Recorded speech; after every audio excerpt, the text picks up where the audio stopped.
Tonight, we finally heard from that gym that allowed a toddler to wander away from an on-site child care center. We first told you about 14-month-old Brecken Brunette wandering away from the Rockford MVP child care facility last night. 24-hour News 8's Danny Carlson is live tonight with what the gym is saying and what other gyms do to make sure that this doesn't happen. Danny? Well, Sue, they're really not saying much. MVP's marketing director in Florida finally contacted us with a written statement about 24 hours after we initially asked her for some information. The statement says that everyone at MVP is, quote, distressed that the incident happened and that they've taken, quote, numerous steps to make sure that it doesn't happen again.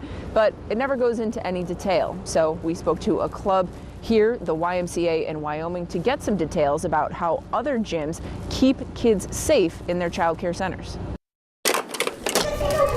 There might be some parents out there who say, I don't trust any of those kid zone type places. What would you say to that parent? And I can understand that because it's scary. We had a conversation about it a minute ago. It's scary as a parent when anything happens to your child. The first thing you want to do is act out.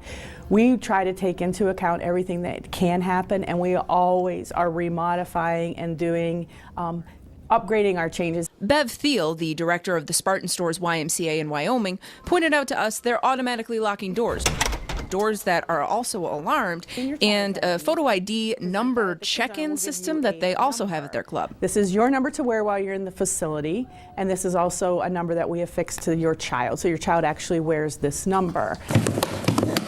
All things that 14-month-old Brecken's mom told us last night the MVP Kids Place in Rockford just didn't have. But we do know now they do at least have a handwritten note on the door that Brecken escaped through to get to this back parking lot. An issue at another club in town, someone apparently used a back door and a kid followed them out. Is that something that could even be done here? No, it can't be done at this site. The YMCA also tells us they will turn kids away if their facility gets too full. It's just understanding that kids will be kids and they want to get around, and it's just really paying attention to the children while they're in your care. Now, we have found out the state does not regulate child care centers at places like gyms. We're told that's because it's assumed that parents will remain on site. And talking to the director here at the Y, she says you should probably think of it like a child care center at a church. Live in Wyoming tonight, Danny Carlson, 24-hour News 8.